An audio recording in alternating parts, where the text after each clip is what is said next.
Bon.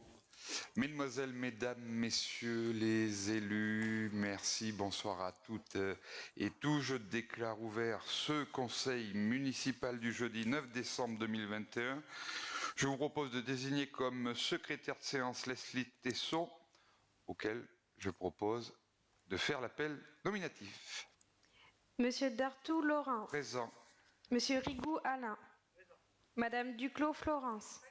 Monsieur Manière Christian. Madame Picard Christiane. Monsieur Mazeron Mathias. Madame Picon Chêne Nadine. Monsieur Marcos Eddy. Madame Reynaud Annie. Monsieur Donadieu Laurent. D'accord. Monsieur Larrivé Fernand. Monsieur Avril Jean-Paul. Madame Falzon Béatrice. Monsieur Primo Patrice. Monsieur Lemierre Denis. Madame Lachaud Nadine. Monsieur Mamola Walter. Madame Brandy Annie a donné pouvoir à Monsieur Christian Manière. Madame Bouillaguet Laurence. Monsieur Vergnol Éric. Monsieur Serre Stéphane. Madame Benoît Fabienne. Madame Roche Karine. Monsieur Prince Bouillaguet François a donné pouvoir à Madame Reynaud Annie. Madame Jossé Julie a donné pouvoir à Madame Nadine Picon. Monsieur Laborie Jean-François. Monsieur Marchou Patrice. Madame Martineau Delphine. Madame Lowers Nathalie a donné pouvoir à Madame Martineau Delphine. Monsieur Philippi Frédéric. Monsieur Doge David. Madame Parot Liliane. Merci. Je vous rappelle que, hormis les personnes qui prennent la parole, tous les autres, je vous demanderai bien sûr de garder le masque, même si la distanciation sociale est importante. Lorsque vous prenez la parole, bien sûr, vous pourrez enlever le masque pour qu'on vous entende de façon distincte. Je vous propose d'attaquer avec l'approbation du procès-verbal du dernier conseil municipal qui avait eu lieu le 21 octobre 2021. J'aimerais savoir s'il y a des remarques sur ce procès-verbal. C'est bon, pas de remarques, pas d'abstention. Merci à vous. Décision prise par Monsieur le maire en application de l'article L 2122-22 du Code général des collectivités territoriales. Vous avez donc dans vos dossiers l'ensemble des décisions que j'ai pu prendre pour la période, 13 décisions. Voilà donc l'information que vous avez. Si vous avez des questions sur les décisions que j'ai pu prendre, c'est bien sûr avec plaisir que j'y répondrai. Pas de... Oui, Monsieur Marchou. Oui, concernant la décision numéro 74, donc on peut y lire, et je l'ai lu avec satisfaction, qu'il était prévu de prolonger la voie verte donc, dans le centre-bourg. Est-ce que vous pourrez nous présenter l'état d'avancement du projet? Oui. Je souhaite que l'on ait une réunion avec l'ensemble des élus. C'est-à-dire qu'aujourd'hui, j'ai vu j'allais dire un pré-projet qui m'a été présenté d'ailleurs la semaine... c'était fin de semaine dernière. Mardi. J'ai vu un tout premier pré-projet qui m'a été présenté mardi, où il y avait le directeur du service technique et l'adjoint en charge des travaux. Il y a 2-3 modifications déjà à faire, et une fois que l'on aura fait, je pense que début d'année, on va se faire une réunion entre nous, avec le bureau d'études, pour avancer sur un pré-projet. Alors là, ça sera à livre ouvert, hein, c'est-à-dire qu'il faudra, pour qu'après le cabinet d'études retravaille sur le projet, et pour après le présenter aux diverses commissions que l'on avait déjà montées, ainsi que le présenter, comme j'avais fait aux anciens maires, enfin un peu à tout le monde, pour avoir une présentation qui pourrait être effectuée au mois de mai-juin. Et à partir de ce moment-là, il y aura donc le lancement des appels d'offres travaux pour un début des travaux au centre-ville en septembre. Ça vous va, la façon de faire? Je souhaite que ce projet soit le projet de tout le monde. C'est-à-dire que il n'y a pas de tabou, il n'y a pas de choses voulues par les uns ou les autres. C'est un projet qui doit rassembler l'ensemble des Malmortois. Voilà. Donc, oui, dans ce projet, on est en train de travailler. Alors, on travaillera sur le projet, j'allais dire, ville, puisque le projet de la voie verte est un projet communauté d'agglomération, mais où on a bien sûr notre mot à dire sur le projet de l'agglomération, mais le but de l'opération est que l'on puisse relier l'église de Saint-Quentin, donc là où arrive déjà la voie verte côté Aubazine, jusqu'à la plaine des Jeux des Boriotes, qui nous permettra d'aller jusque dans Brive et même plus loin, puisque le projet de la communauté d'agglomération est après aussi de partir sur Saint-Pantalon-de-l'Arche et Mansac et de continuer.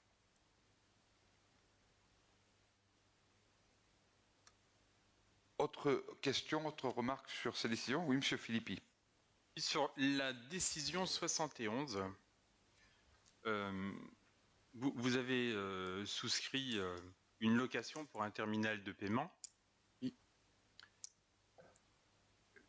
Pourquoi vous n'avez pas fait le choix d'acheter le terminal plutôt que de le louer? Je ne sais pas, je vous dis simplement le fond de ma question. L'acheter, c'est 478 €. Le louer, c'est 442 € par an. Et donc, du coup, je me dis qu'on pourrait éviter cette dépense de fonctionnement et passer le tout en investissement. C'est une proposition. Hein. Je regarde avec les services qui ont géré ça. Monsieur Célérier, peut-être une... Tiens, on va vous donner un micro. Si vous permettez, on va vous donner un micro. Nous nous sommes posé la question effectivement. Mais quand on additionne l'achat, la maintenance, voilà. Alors, à Malmort, je vais vous raconter une histoire. Depuis que je suis élu, je n'ai pas encore vu un seul moment où tous les micros ont marché. Ça n'est encore jamais arrivé. Merci. Donc, on s'est posé la question, mais effectivement, ramener sur le coût global, l'allocation était plus intéressante. Donc ce terminal, pour informer tous les élus, permet à l'ensemble des services, bien sûr, d'encaisser les cartes bleues et tout ça. Maintenant, vous n'avez quasiment plus personne qui vient payer en espèces ou par chèque. C'est essentiellement par carte bleue. Mais c'est un sujet qui est regardé dans le temps, M. Philippi, et qui, bien sûr, si on voit que ça sera... On fera en sorte on fait en sorte d'utiliser au mieux l'argent du contribuable malmortois. Je vous écoute, M. Philippi. Moi, j'ai lu à travers les lignes de la décision 81, mais je pense que le sujet est tellement d'importance financière. Je ne dis pas qu'il aurait mérité une délibération, mais au moins une explication pour que l'ensemble des élus et des personnes qui nous écoutent puissent... parce qu'au travers de 3 lignes, on parle de centaines de milliers d'euros. Comme si je sais que c'est votre spécialité, vous êtes issu d'EDF. Je sais, c'est une de mes spécialités, non, mais c'est quelque chose que je regarde avec attention pour que tout le monde soit bien au courant. C'est le fait qu'on avait un marché d'achat du kilowattheure qui allait s'arrêter au mois de novembre. On a lancé une consultation auprès des fournisseurs d'électricité. Cette consultation est venue où personne n'a proposé un tarif du kilowattheure pour la bonne et simple raison, c'est que le prix du kilowattheure fluctue de jour en jour et qu'aucun fournisseur d'électricité n'est capable aujourd'hui de vous donner un prix, de dire dans 10 jours vous avez la CAO, donc il faudra que ça soit validé dans 10 jours. Aujourd'hui ça se joue au jour le jour. Vous dire que, et je vais essayer de ne pas être long, j'en ai un peu parlé la dernière fois, mais vous dire l'ennui dans lequel se trouve l'ensemble des collectivités, mais aussi l'ensemble des industriels, mais aussi l'ensemble des hôpitaux. Et je pense tout particulièrement aux hôpitaux, qui sont des gros consommateurs d'électricité. Au mois de septembre, on achetait un mégawattheure aux alentours de 45 €. Il y a quelques jours, on a eu un pic à 180 €. Sauf que depuis hier, on a passé la barre des 220 €, avec un pic hier soir aux alentours de 19 h à 228 € le mégawattheure. C'est-à-dire que pour la même consommation, vous avez une fluctuation qui est énorme. Je vais faire très court, mais je veux quand même que tout le monde comprenne. Nos grands dirigeants, je ne vise personne, ont décidé il y a quelques années à ce que l'électricité produite en France soit mise sur le marché européen. Avant, la France consommait sa consommation du nucléaire et maintenant nous sommes sur le marché européen. Je n'avais pas prévu votre question, mais j'avais quand même prévu 2-3 chiffres. Le prix de revient du mégawattheure nucléaire en France, c'est 49 € le mégawattheure. Hier, on était à 222. Aujourd'hui, pour que la France mette de l'électricité sur le marché, elle est en fait bloquée sur la quantité d'électricité qu'elle peut mettre sur le marché européen. Je vais faire un peu de politique politicienne, je suis pas droite-gauche, mais politique nationale, j'en ai jamais fait. Je demande juste à nos gouvernements qu'avant le 31 décembre soit débloqué par arrêté la possibilité de mettre en vente sur le marché européen plus de mégawattheures. C'est-à-dire que si la France met sur le marché européen plus de mégawattheures, eh bien le prix va obligatoirement chuter. C'est pour notre collectivité, mais c'est aussi pour l'ensemble des gros consommateurs d'électricité. Une collectivité comme la nôtre, si on achète le mégawattheure hier soir, puisqu'on aura le prix là, ce soir qui va tomber, c'est plus de 70 000 € en plus pour notre collectivité. Ce que vous avez proposé la dernière fois, et ce que nous sommes aussi en train de travailler, c'est sur le fait de pouvoir éteindre la lumière. On est en train d'y travailler. Il y a un coût quand même qui est important. Je ne veux pas rentrer techniquement sur les horloges que nous devons mettre en place. C'est une piste, mais malgré tout, le prix du kilowattheure, aujourd'hui, au prix où il est, j'ai une pensée pour les hôpitaux qui sont des gros consommateurs d'électricité.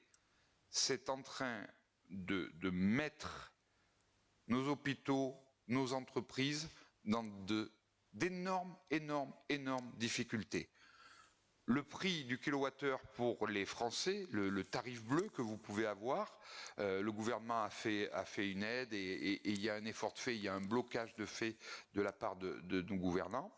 Mais sur le marché non régulé, c'est-à-dire donc les tarifs au-dessus de 36 kVA, 36 et 250 kVA, là, il y a du souci à se faire et j'espère que nos gouvernements vont prendre à bras-le-corps cette mesure qui est proposée, c'est pas moi qui la propose, tout le monde la propose depuis 48 heures, c'est avant le 31 décembre de pouvoir injecter sur le marché européen beaucoup plus de mégawattheures, afin de faire baisser le prix. Et dans ce cas-là, on se positionnera pour essayer d'acheter au meilleur prix, mais c'est un marché, c'est-à-dire que le prix pour lequel on va l'acheter au jour le jour, eh bien le lendemain ça peut être moins cher, plus cher, on est vraiment dans l'incertitude la plus totale. On essaye de faire au mieux et d'acheter au mieux. Merci pour cette question qui a permis un éclaircissement à tout le monde. Autre remarque, autre question sur ces décisions que j'ai été amené à prendre durant cette période? Non? Merci à vous. Je vous propose maintenant de passer à la première délibération. Dérogation au repas dominical, Monsieur Eddy Marcos. Repos, pardon. Les repas, justement, j'en parlais tout à l'heure, ils ont été annulés. Merci, Monsieur le maire. Le repos dominical peut être supprimé jusqu'à 12 dimanches par an pour chaque commerce de détail. La liste des dimanches doit être fixée par arrêté municipal avant le 31 décembre. Dès lors que le maire envisage d'autoriser une dérogation au repos dominical, il doit recueillir au préalable l'avis du conseil municipal. Si le nombre de ces dimanches excède 5. La décision du maire est prise après avis conforme de l'organe délibérant de l'EPCI dont la commune est membre. Un cas particulier, la branche professionnelle de l'ameublement et de l'équipement de la maison est régie par arrêté préfectoral. Ces commerces peuvent uniquement être ouverts 4 dimanches par an, date déterminée par la Chambre régionale du négoce de l'ameublement et de l'équipement de la maison du Limousin. Il est donc proposé au conseil municipal d'émettre un avis à l'ouverture des commerces de détail et du secteur alimentaire en 2022 pour 12 dimanches, les 16, 23 et 30 janvier, les 26 juin et 3 juillet, le 24 juillet, le 4 septembre, le 13 novembre, le 27 novembre, les 4, 11 et 18 décembre. De dire que le président de la communauté d'agglomération du bassin de Brive sera saisi étant donné que le nombre de dimanches excède 5, d'émettre un avis à l'ouverture des commerces du secteur automobile en 2022 pour 5 dimanches, le 16 janvier, 13 mars, 12 juin, 18 septembre et 16 octobre, d'émettre un avis à l'ouverture des commerces d'ameublement et d'équipement de la maison en 2022 pour 4 dimanches, le 9 janvier, le 6 novembre, le 27 novembre et le 11 décembre, et d'autoriser Monsieur le maire à prendre les arrêtés municipaux correspondants après avis des organisations d'employeurs et de salariés intéressés conformément à la réglementation. Merci Monsieur le maire. À savoir que les dates que nous vous proposons, on les a travaillées aussi en cohérence avec la ville de Brive afin qu'il n'y ait pas de disparité entre les commerçants d'un côté de la Loire et de l'autre côté. Est-ce qu'il y a des remarques sur cette délibération? Monsieur Philippi.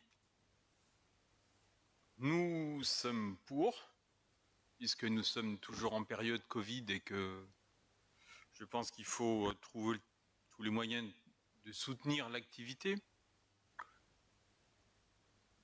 Mais je vous avoue que le soutien, enfin, ouvrir un garage automobile le dimanche, ouvrir l'ameublement le dimanche, je pense aussi qu'à un moment ou un autre, il faudra rappeler que les salariés, parce que c'est parfois subi, hein, les salariés ont besoin du repos dominical, parce que bon, si certains veulent acheter leurs meubles et la voiture le dimanche, bon, ils n'ont pas d'autres périodes dans l'année, mais je pense que c'est possible.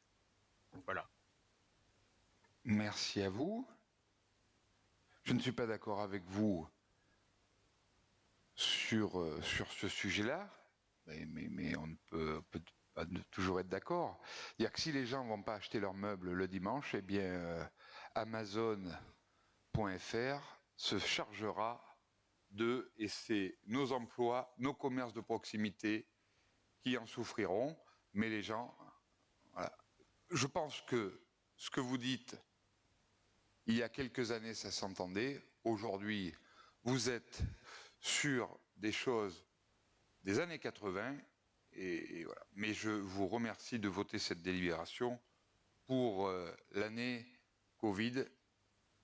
Mais après, vous aurez le temps de réfléchir pour l'année suivante. Alors, mettez le micro, Monsieur Philippi, pour qu'on vous entende.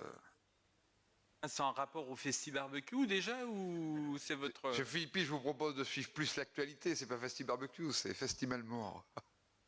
Je vous ferai un point tout à l'heure. Qui est pour? Merci. Pas d'abstention, pas vote contre, unanimité.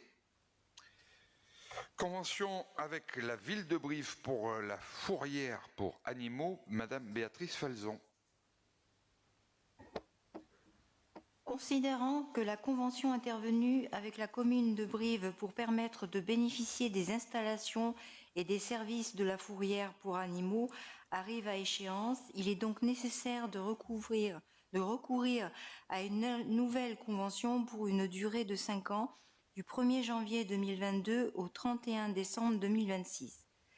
Cette convention permet d'accueillir les chiens et chats dangereux, errants ou divagants des communes et communautés qui en feront la demande, identifier les propriétaires et limiter les abandons déguisés. La participation annuelle est de 1,15 € par habitant, revalorisée chaque année automatiquement de 2,5 %. Il est donc proposé au conseil municipal d'accepter la participation annuelle, soit de 1,15 € par habitant, d'approuver la convention conclue pour la période du 1er janvier 2022 au 31 décembre 2026, si annexée, d'autoriser Monsieur le maire à la signer, de dire que les crédits seront inscrits au budget 2022 et suivant. Merci Monsieur le maire. Merci Madame Felzon. Vous avez donc cette convention qui est une reconduction de ce que l'on faisait les autres années. C'est une convention qui est quand même importante parce qu'on a beaucoup de chats errants dans nos communes, mais aussi des chiens, des problématiques de chiens et d'animaux domestiques, voire de plus en plus de reptiles. Hélas. Oui, M. Philippi. Pour, là aussi, mais un petit détail, une petite information. En Haute-Corrèze, ce service existe et la délibération qui a été prise par Haute-Corrèze Communauté, c'est 0,70 centimes par habitant pour la cotisation contre 1,15 €. Donc peut-être qu'il faudra demander à la ville de Brive de revoir un petit peu ses tarifs. Ah, attendez, vous demandez la parole quand vous voulez parler. Oui, Monsieur Manière, je vous donne la parole. Allez-y. Mais il faut le micro, attendez. Cas sur la région de Brive que sur la Haute-Corrèze. Ceci peut expliquer cela.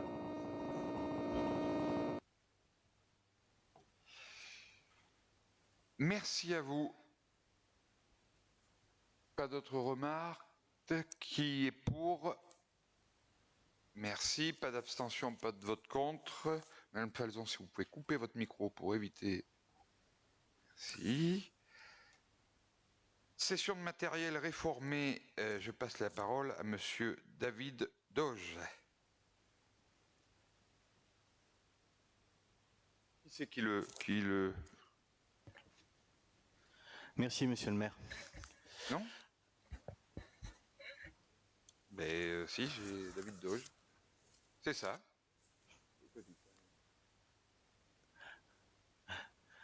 Merci, Monsieur le maire. Le 23 mai 2020, le conseil municipal a délégué au maire la possibilité de vendre des biens mobiliers jusqu'à 4 600 €. La commune a mis aux enchères sur le site Agorastore, donc un site d'enchères spécialisé dans la collectivité, la possibilité de vendre des biens mobiliers jusqu'à divers équipements réformés dont la valeur de cession est susceptible de dépasser ce plafond. C'est pourquoi il est proposé au conseil municipal d'autoriser Monsieur le maire à vendre ces biens à l'enchérisseur qui aura proposé la meilleure offre. Merci Monsieur le maire.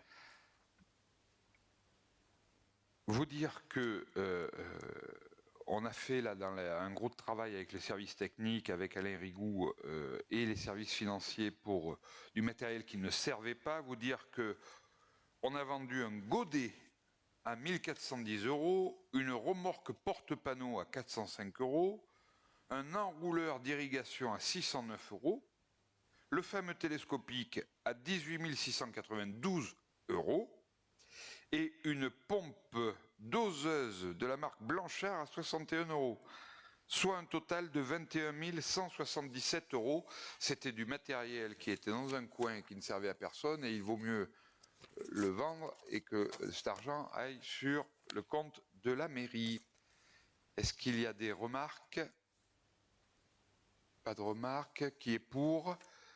Merci. Unanimité.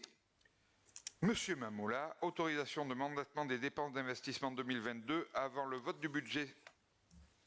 Merci Monsieur le maire.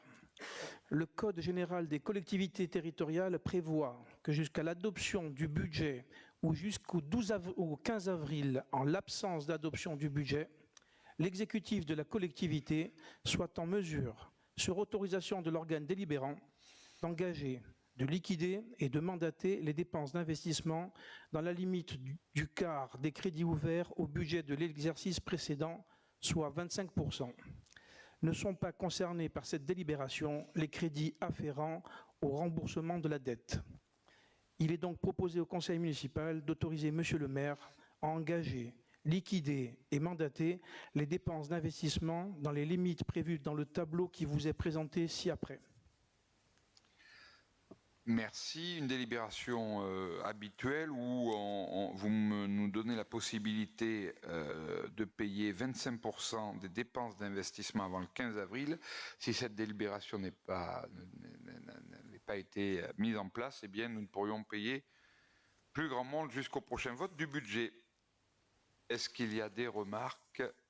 Merci. On passe au vote. Qui est pour? Unanimité. Merci. Affaires financières, admission en non-valeur et extension des créances. Madame Fabienne Benoît.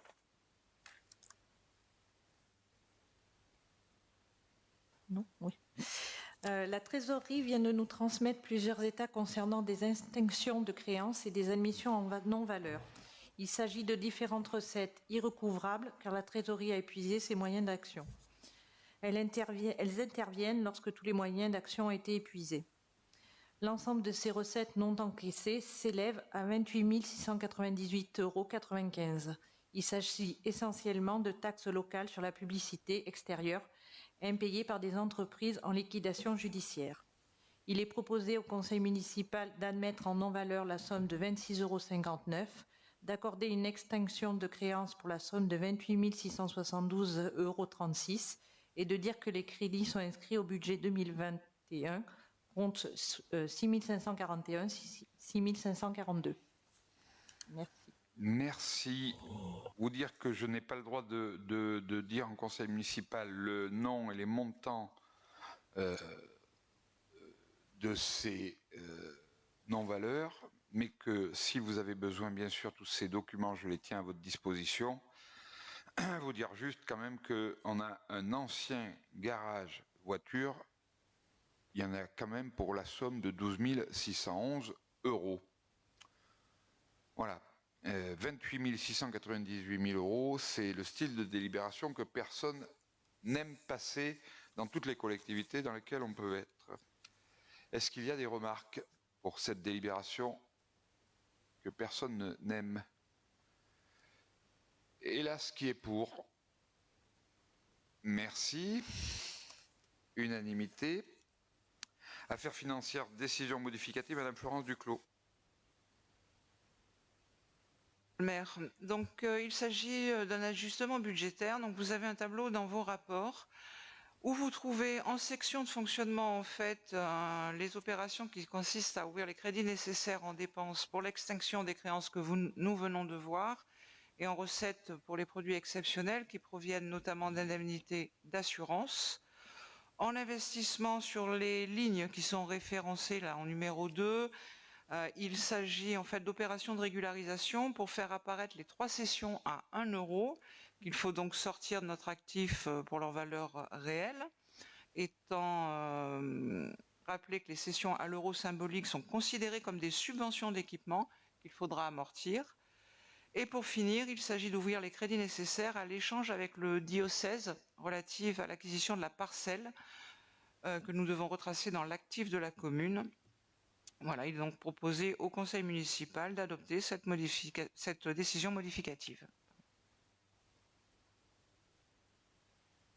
Est-ce qu'il y a des questions ou des remarques sur cette DM? Oui, Monsieur Philippi. Une simple explication. L'opposition traditionnellement vote contre les budgets, les décisions modificatives et ainsi de suite. Mais nous, on n'est pas une opposition classique, hein, vous l'avez remarqué.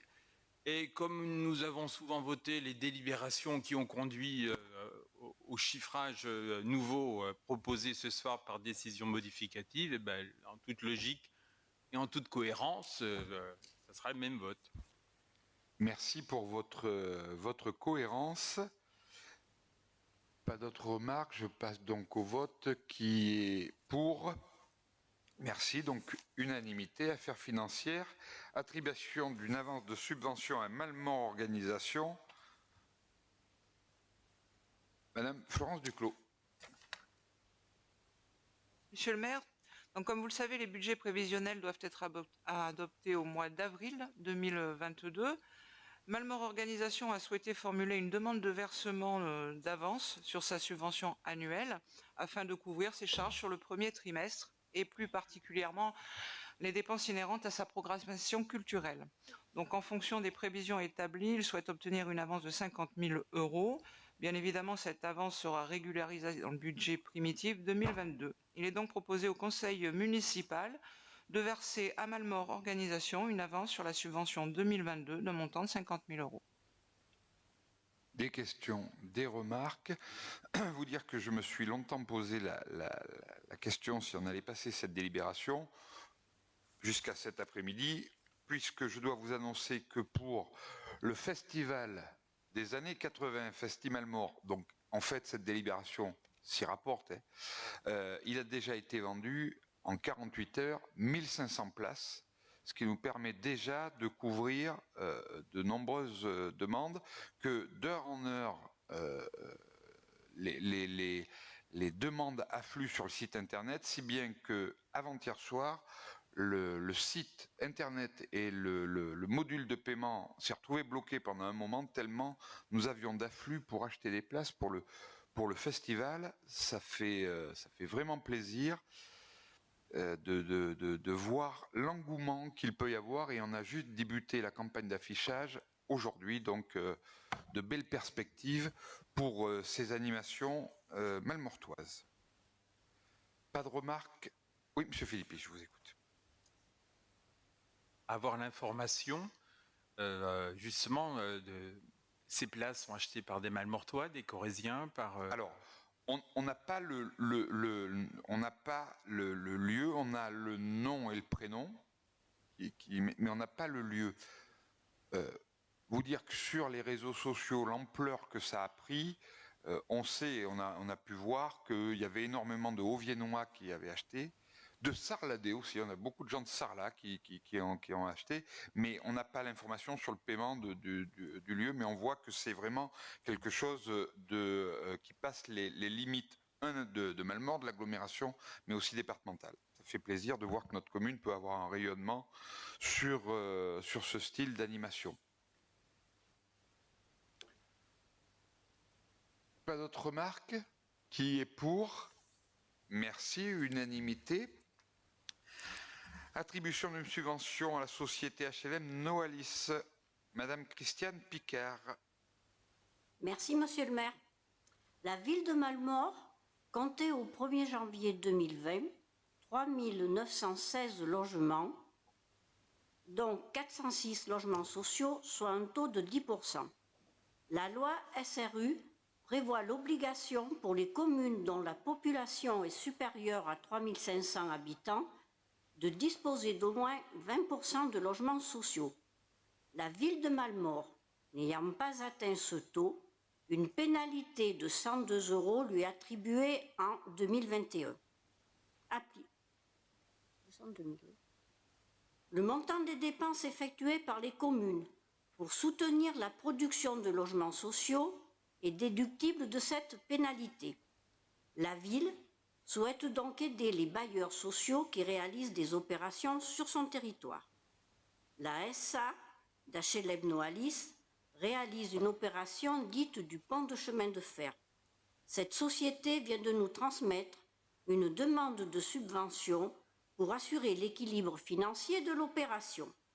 Il est proposé au conseil municipal d'attribuer une subvention de 74 000 € à la SA d'HLM Noalis pour la réalisation de 37 logements sociaux au pont de chemin de fer. De dire que cette dépense est prévue au budget 2021 et 2022. Le calendrier de versement étant le suivant. Budget 2021, 69 000 €. Budget 2022, 5 000 €. D'autoriser Monsieur le maire à signer tout document se rapportant à cette affaire. Merci, Monsieur le maire. On est sur une délibération assez courante, c'est l'optimisation budgétaire qu'on est en train de faire, et je pense que Félix Pi aussi connaît ça par cœur, tout le monde connaît ça par cœur. Sinon, si on n'a pas cette délibération, on paye des pénalités, donc on préfère avoir ce style de délibération. Vous dire que début d'année, on fera là aussi un point sur l'ensemble des logements sociaux et des logements qui pourraient se faire sur notre commune, puisque je suis en train de regarder avec des bailleurs sociaux c'est même extrêmement avancé, qu'on fait des acquisitions foncières sur la commune, et je pense qu'on aura de très belles nouvelles à vous annoncer d'ici quelques semaines. Oui, monsieur Philippi. Vous nous aviez indiqué que la loi nous imposait au travers du PLU de voir le nombre d'hectares constructibles réduire, pas comme peau de chagrin, mais divisé par 3. Est-ce que, justement, parce que nous avons cette nécessité de construire encore 373 logements sociaux, je crois, pour arriver aux 20%, est-ce que vous avez l'intention de flécher éventuellement des terrains communaux dans le PLU pour qu'on puisse, que la population puisse savoir quels sont les quartiers qui seront impactés ou pas, puisque en cascade, il y aura sans doute aussi des problématiques de transport, d'école et ainsi de suite. Voilà. Le PLU ne me permet pas légalement de flécher des terrains à vocation sociale. On est uniquement en zone constructible, en 1 AU, 2 AU, enfin bon. Par contre, les bailleurs sociaux que j'ai rencontrés, les propositions aussi que j'ai fait à monsieur le sous-préfet et à la directrice de la DDT lorsque l'on s'est vu dernièrement, vont nous permettre, comme je vous le disais précédemment, de dégager du foncier pour faire ces logements sociaux, et je vous présenterai une cartographie sur les terrains qui vont être plus fléchés, logements sociaux, dans les prochains mois, prochaines semaines, début d'année, on va dire. Juste vous dire que le secteur qui est fléché et qui permet de faire des acquisitions foncières pour les bailleurs sociaux à des prix corrects, avec des parcelles assez grandes, avec une inclinaison faible, eh bien c'est tout le secteur qui se trouve aux alentours de Gallia, où là on a encore des parcelles disponibles qui sont assez grandes. Et après, bien sûr, on travaille aussi avec les services de l'agglomération pour des histoires de transport, mais aussi avec tous ça soit Orange, tout ce qui est services de l'État, pour que ces zones soient bien équipées. On a fait un PLU, comme je disais dernièrement, technique, où on fait en sorte que lorsque des gens viennent dans notre commune, ils puissent avoir à disposition l'ensemble des services. C'est justement sur ces zones-là où nous devons être encore plus méfiants. Et c'est pour ça qu'on va vous faire on vous fera un exposé. C'est pas une proposition, parce que c'est les bailleurs sociaux qui achètent à des privés. On vous fera un exposé de l'ensemble de ces terrains qui ont été fléchés, que ce soit durant cette mandature, mais aussi, et je dois rendre hommage à Jean-Paul Avril et à Frédéric Meunier, du temps de la mandature précédente. Vous savez bien qu'entre le moment où il y a l'acquisition foncière, le moment où le permis est accepté et le moment où on attaque les travaux, il y a un délai assez conséquent. Donc on fera bien sûr tout ça. Pas d'autres remarques, pas d'autres questions? Je le mets aux voix. Tout qui est pour? Merci. Monsieur Jean-Paul Avril, révision de certains tarifs municipaux.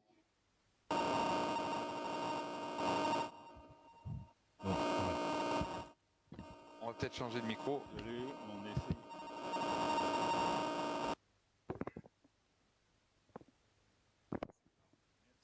Merci. Merci, monsieur le maire. Le Code général des collectivités territoriales permet au conseil municipal de déléguer au maire la fixation et la révision des tarifs municipaux dans la limite d'une augmentation annuelle de 10%. Bien que la majorité des tarifs qui vont vous être proposés soit ne bougent pas, soit sont réévalués de moins de 10%, il nous a paru quand même opportun de vous présenter un tableau d'ensemble. Un rapide survol permet de noter, en ce qui concerne le ramassage des encombrants, une augmentation de 11% sur la base du coût réel de la prestation. En ce qui concerne la capture d'animaux, toujours sur la base du coût réel, les augmentations sont respectivement de 5 et 10%. En ce qui concerne l'occupation du domaine public, 2 modifications sur la base d'une reconduction des tarifs. D'une part, l'apparition d'un tarif cirque réévalué. Il est vrai que ce tarif avait un côté parfaitement théorique depuis de nombreuses années. Il est devenu une réalité. C'était l'occasion de le réévaluer dans un sens réaliste. Deuxièmement, l'apparition du tarif fête foraine. Là aussi, c'était une éventualité théorique. C'est devenu une réalité. Il est fixé à 3,50 € du mètre linéaire. Le marché hebdomadaire est sans changement. En ce qui concerne le cimetière, là aussi, une évolution considérable du coût réel des services et une information sur la base des tarifs pratiqués dans les communes avoisinantes a conduit à des augmentations, à vous proposer des augmentations qui varient entre 14 et 66% selon les prestations. Apparaissent dans ce tarif 3 nouvelles prestations qui jusqu'à présent n'étaient pas proposées dans la commune. Ce sont les superpositions de corps, réunions de corps et dispersion de descendre. Les jardins familiaux, les copies de documents administratifs et les photographies de la photothèque municipale sont sans changement.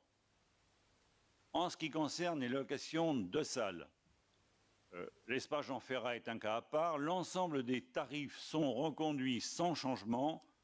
Néanmoins, un changement intervient, et il est important, sur la caution. Il est apparu en effet à Monsieur le maire, et a posteriori je plaide coupable, car je m'en étais rendu compte et j'ai laissé faire à l'époque, qu'il y avait bien souvent une distorsion entre le locataire officiel et l'utilisateur final de la prestation des locations de salles.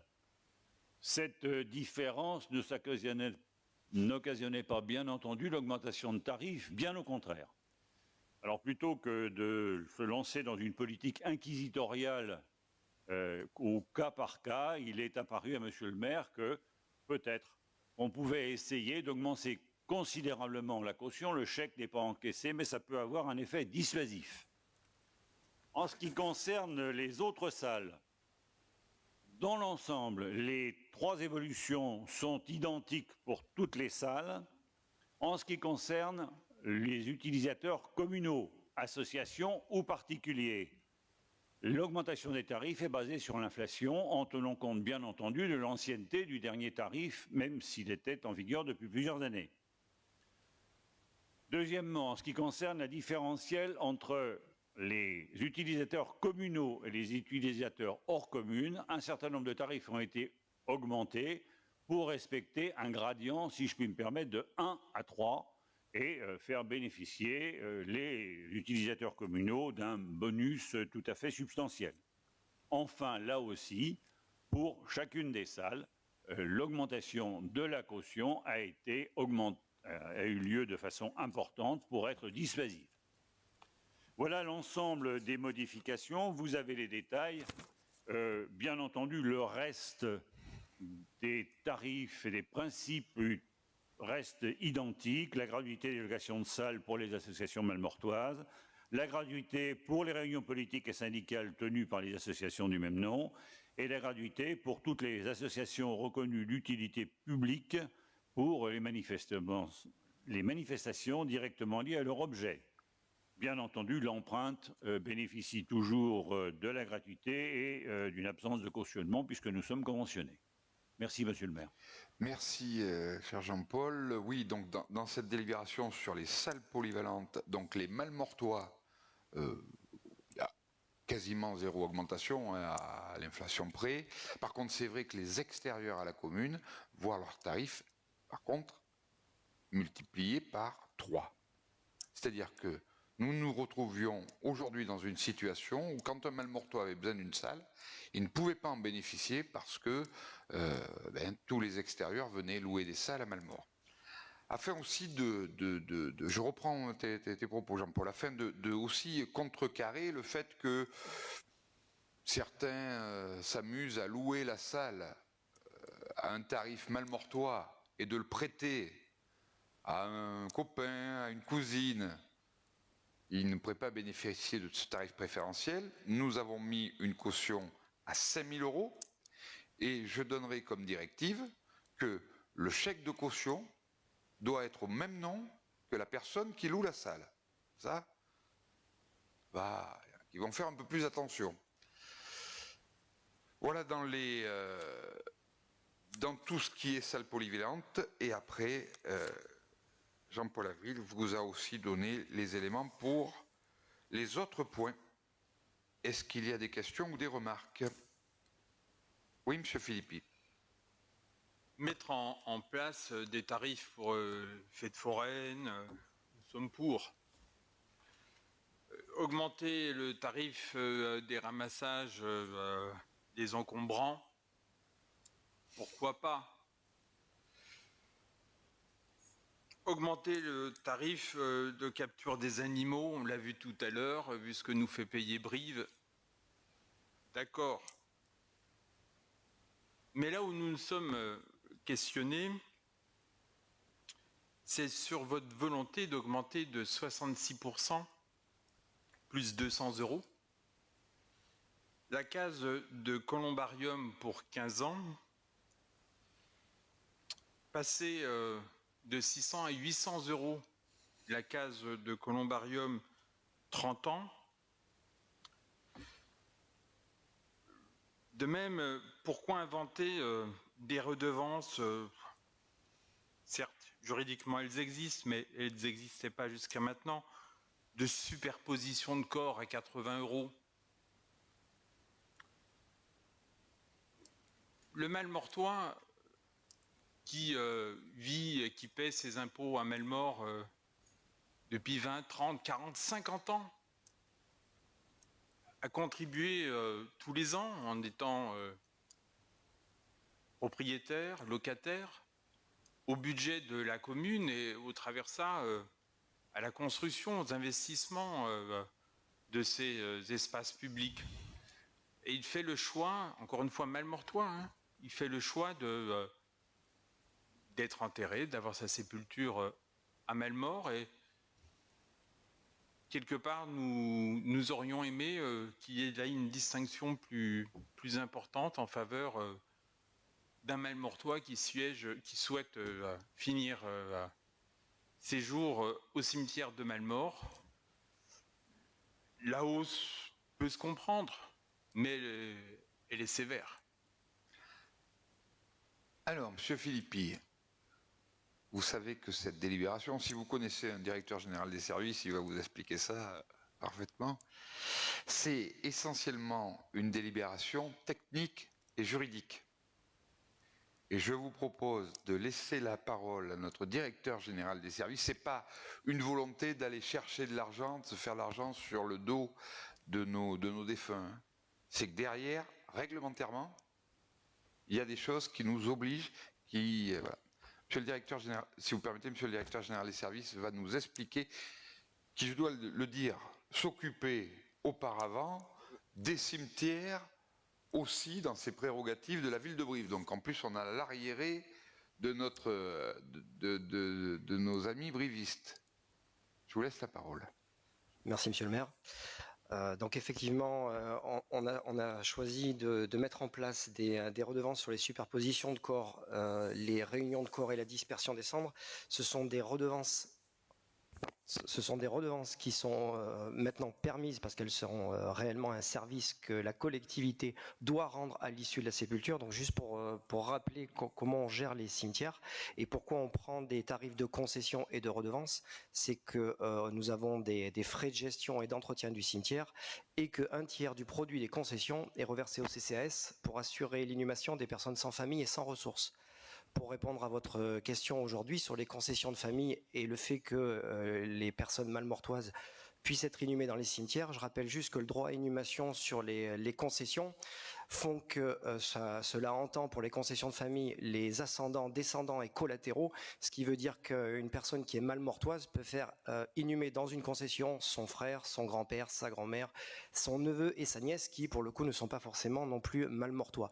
Donc la prise de concession n'est pas liée ensuite avec la partie inhumation. Voilà. Donc la commune de Malmort autorise donc des concessions sur 15 et 30 ans. D'autres communes le font sur perpétuel, comme vous le faites au niveau de MEMAC, perpétuel ou cinquantenaire. Le choix de la collectivité, c'est de répondre à la réglementation, c'est-à-dire 2 durées différentes, 15 et 30 ans. À l'issue de cette période de concession, la concession fait retour dans le domaine public si elle n'est pas renouvelée. Aujourd'hui, on constate que les familles sont de plus en plus éclatées et qu'au bout de 15 ans, voire un seul renouvellement, les familles ne reprennent pas de concession. Donc la loi nous oblige à redonner dans le terrain communal des terrains vides de tout corps et de tout monument. Ce qui veut dire que nous avons donc des ouvertures de tombales, des exhumations avec réduction de corps qui sont ensuite déposées de manière perpétuelle à l'ossuaire municipal. Donc ça veut dire que l'ossuaire municipal est une charge de la collectivité, mais les travaux, comme nous ne sommes pas une régie municipale de pompes funèbres, nous incombent. Et aujourd'hui, une reprise de concession, pour que tout le monde se rende bien compte, c'est 780 € pour une sépulture.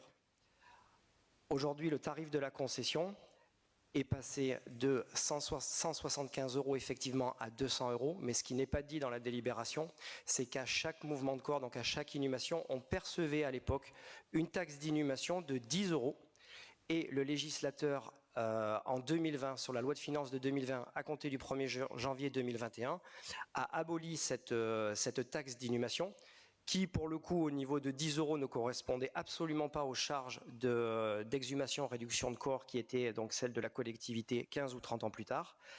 Par contre, il a laissé le choix aux collectivités d'intégrer cette taxe d'inhumation dans le prix de la concession, donc c'est ce que nous avons fait. Et il a aussi laissé le choix non pas d'avoir des taxes d'exhumation comme on pouvait l'avoir précédemment ou de dispersion des cendres, mais de les convertir en redevances. Donc, pour faire simple, lorsque un administré prend une concession, il s'acquitte du tarif de la concession et de l'inhumation du premier défunt. Et ensuite, c'est une redevance qui correspond à l'utilisation, je dirais, réelle de la sépulture. Donc 2, 3 ou 4 inhumations. Donc en fait, pour nous, la charge de la collectivité est bien de 70%. Et la charge de l'usager reste à 30%. Mais il faut bien comprendre que là, on agit à 15 ou 30 ans plus loin. C'est pour ça que nous avons fait le choix d'avoir des taxes, des redevances plutôt, qui correspondaient à l'utilisation réelle de la sépulture. Une demande de parole de Jean-Paul Avril, juste avant. Donc pour vous dire que c'est un sujet sur lequel nous avons énormément travaillé, lorsqu'il y a des redevances qui sont versées, c'est pas pour faire un impôt pour les Malmortois, ça il en est bien sûr hors de question, c'est aussi de l'argent qui est d'ailleurs pas versé à la municipalité, mais qui est versé aux entreprises funéraires. C'est pas un impôt. Voilà. La réglementation a évolué. Pour répondre après à votre question sur le fait de dire les Malmortois peuvent bénéficier d'un tarif et tout. Nous, c'est quelque chose qui peut s'entendre, mais quand on va au bout du sujet, on se dit il est quand même anormal que lorsque les enfants sont partis et qu'ils veulent se retrouver dans le caveau des parents, eux payent là par contre surplus pour aller rejoindre à leur mort les parents ou la famille ou quelqu'un. Naturellement, et ça se fait déjà dans nos services, les cimetières malmortois sont réservés aux Malmortois pour les gens qui résident ou pour les descendants des Malmortois. Monsieur le maire, monsieur Jean-Paul. Oui, j'aurais volontiers partagé le questionnement de monsieur Philippi si l'État n'avait pas supprimé la taxe d'habitation. En tout cas pour ceux qui la payaient encore, ce qui fait que le raisonnement que vous tenez est de moins en moins légitime, puisque, à part les propriétaires, les Malmortois ne payent plus d'impôts à la commune. Ces impôts pouvaient servir effectivement à minorer les tarifs. Et je pense que alors là, c'est hélas basé sur le cimetière, mais je pense que nous retrouverons dans un certain nombre d'autres cas cette distanciation progressive entre les obligations de la commune et les habitants du fait de la suppression de ce lien fiscal. Merci. Voilà, un sujet bien sûr compliqué, hein, il y a un débat, voilà, mais hors de question, en termes d'éthique, d'avoir ou d'augmenter des impôts, des choses comme ça, sur nos défunts, ça, bien sûr, on s'y refuse. Par contre, il y a une réalité administrative, juridique et avec les entreprises qui travaillent dans les cimetières où cette délibération est faite pour coller à la réalité. Par contre, j'assume totalement le coût des salles polyvalentes où, à un moment donné, les Malmortois le maire de Malmort privilégie d'abord les Malmortois. Alors ça, là, j'assume à 200%. J'assume à 200%. D'autres questions, d'autres remarques? Qui est pour? Qui s'abstient? Qui est contre? Merci. Mathias Masseron, acceptation des frais de scolarité payés par la commune d'Obja. Oui, merci Monsieur le maire. Donc, une délibération pour l'acceptation des frais de scolarité à payer à la commune d'Obja, vu le Code général des collectivités territoriales, le budget communal et l'article L212-8 du Code de l'éducation, qui définit les modalités d'inscription et de remboursement entre les communes pour les enfants scolarisés en dehors de leur commune de résidence. Donc là, il s'agit de la commune de Conac qui nous a fait parvenir la liste des enfants de Malmort qui y sont scolarisés, ainsi que l'état des frais de scolarité y correspondant.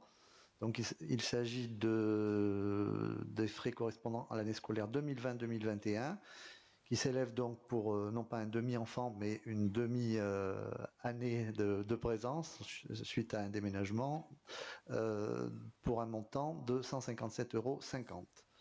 Donc il est proposé au conseil municipal d'accepter et de régler le montant de ces frais. Merci Monsieur le maire. Une petite erreur dans votre énoncé, c'est pas Conac mais Obja. Ah, Obja, pardon. J'étais parti. J'étais parti sur... c'est les petits pois. Oui, oui. C'est les petits pois. C'était la dernière fois, ça a dû me rester, j'ai pas... Désolé. Qui est pour? Merci, unanimité. Régime indemnitaire de la filière police municipale, Madame Florence Duclos. Lors du dernier conseil municipal, 2 postes de policiers municipaux ont été créés. Donc en matière de rémunération, ces 2 agents ne peuvent plus bénéficier du RIFSEP. Alors le RIFSEP, je vous rappelle, c'est le régime indemnitaire tenant compte des fonctions, des suggestions, de l'expérience et de l'engagement professionnel. Ce RIFSEP a été mis en place dans la commune en 2018. En fait, le régime indemnitaire de la police municipale ne rentre pas dans le champ d'application du RIFSEP. Donc il convient donc de mettre en place un régime indemnitaire qui leur est applicable et de prévoir, pour permettre à cette filière un régime équitable et cohérent, le versement d'une autre indemnité, à savoir l'indemnité spéciale mensuelle de fonction, l'ISMF, et de l'indemnité d'administration et de technicité, l'IAT. Donc selon les modalités qui vous sont totalement détaillées dans votre rapport. Donc pour votre parfaite information, cette proposition a été présentée au comité technique du 25 novembre 2021 et a été validée à l'unanimité. Il est donc proposé au conseil municipal d'approuver la mise en place et les modalités de ce régime indemnitaire à compter du 1er janvier 2022. Merci. Des remarques? Oui, Monsieur Philippi. Madame Meunier, à l'époque où je crois elle était maire, avait indiqué qu'il n'y aurait jamais de police municipale à Malmort. Elle avait le droit de changer d'avis, comme tout le monde. Dont acte. Désormais, vous nous demandez de mettre en place un régime indemnitaire spécial pour les agents de la police municipale, au motif que l'État aurait omis cette filière dans la liste des fonctionnaires territoriaux ayant droit au RIFSEP. Le RIFSEP étant le régime indemnitaire de l'ensemble des fonctionnaires. Et vous avez raison. Mais alors, n'est-ce pas la preuve que l'État souhaite conserver la charge de la sécurité publique? Nous ne sommes pas contre le fait d'assurer la sécurité publique. Nous avons rien d'ailleurs à l'encontre des agents que vous avez recrutés. Nous pensons qu'il est de notre responsabilité d'attirer toutefois, au travers de cette délibération, l'attention de Madame la Préfète et au travers d'elle de l'État sur le fait qu'il manque à ses devoirs, nous imposant des charges supplémentaires au niveau local. Que vous cherchiez à avoir une base légale pour rémunérer les agents, nous le comprenons et nous voterons pour. Mais nous souhaitons que nos interrogations puissent remonter pour notamment que la DGF, chère à M. Avril, puisse aussi tenir compte que nos collectivités éloignées de Paris, éloignées des capitales régionales, contraintes à constater dans des cantons importants que dans des communes importantes que la gendarmerie et l'État n'y sont plus, que nous assumons des charges supplémentaires, nouvelles, qu'il serait bon qu'ils révisent certains critères de la DGF en prenant en compte notamment cet élément. Merci, M. Philippi. Je voudrais attirer votre attention sur une information importante que vous n'avez pas, vraisemblablement. Je ne suis pas Frédéric Meunier. Elle ne s'est pas présentée aux élections municipales comme maire la dernière fois, donc elle avait un avis. Monsieur Avril en avait un, peut-être d'ailleurs différent de Madame Meunier, peut-être différent d'ailleurs du mien, mais je vois bien que plus les élections législatives approchent, plus le nom de Meunier, tu dors. Donc oui, elle avait un choix qui était le sien, on en a largement parlé ensemble. Je ne suis pas non plus, je vais vous donner mon avis, un fervent de la police municipale à tout prix. Par contre, d'avoir deux ASVP où on a eu la chance qu'ils puissent, qu'ils aient la volonté, qu'ils aient travaillé dur pour passer policiers municipaux, qu'ils aient obtenu ce concours, qu'ils puissent maintenant faire la formation et que nous puissions demain les rémunérer dans la filière qui vont être la leur, je pense que c'est une vraie chance. Là où je vous rejoins, c'est sur ce que les services, sur le fait que l'État, pas d'aujourd'hui, d'hier, d'avant-hier, se désengage de plus en plus. Et que je préférerais avoir à Malmort une gendarmerie plutôt qu'une police municipale. Vous savez, l'avenir nous le dira. D'autres remarques, d'autres questions? Je le mets au vote. Qui est pour? Merci, unanimité. Création d'un conseil municipal des jeunes. Je vous propose une délibération importante pour notre collectivité, c'est la création d'un conseil municipal des jeunes en vertu de la loi du 6 février 1992 qui prévoit que les conseils municipaux peuvent créer un conseil consultatif sur tout problème d'intérêt communal et comprenant des personnes qui peuvent ne pas appartenir au conseil municipal. Une mairie peut créer un conseil des jeunes pour émettre un avis sur les décisions relevant notamment de la politique de la jeunesse. Cette instance peut formuler des propositions et des actions. Elle est composée de jeunes de moins de 30 ans domiciliés sur le territoire de la collectivité ou de l'établissement ou qui suivent un enseignement annuel au niveau secondaire ou post-baccalauréat dans un établissement d'enseignement situé sur le même territoire. Ces modalités de fonctionnement et sa composition sont fixées par la délibération de l'organe délibérant de la collectivité territoriale ou de l'établissement public coopération d'intercommunal. À l'image d'un conseil municipal d'adultes, les jeunes élus doivent donc réfléchir discuter, décider, puis mener à bien des actions dans l'intérêt de toute la population, devenant ainsi des acteurs de la vie de la cité dans le cadre de principes des valeurs républicaines. Concrètement, le Conseil municipal des jeunes remplit un triple rôle. Être à l'écoute des idées et des propositions d'enfants de la commune. Proposer et réaliser des projets utiles à tout, tant à l'échelle de l'école, des quartiers ou de la commune. Communiquer directement les souhaits et observations des enfants à l'école aux membres du conseil municipal de Malmort. Il vous est donc proposé ce soir de créer le conseil municipal des jeunes de Malmort, qui est d'ailleurs extrêmement attendu, et d'approuver le règlement intérieur du conseil municipal des jeunes, fixant les modalités et son fonctionnement. Est-ce qu'il y a des remarques sur cette création? Oui, Monsieur Marchou. Monsieur le maire, donc, nous saluons bien sûr cette excellente initiative, mais j'ai quelques questions donc, relatives à la lecture que j'ai pu faire du règlement intérieur. Questions et remarques. Au niveau de l'article 6, donc il est indiqué que vous allez présider le conseil municipal des jeunes. Et au niveau de l'article 8, donc, je lis que tous les élus et les services municipaux sont un soutien pour la mise en place des projets.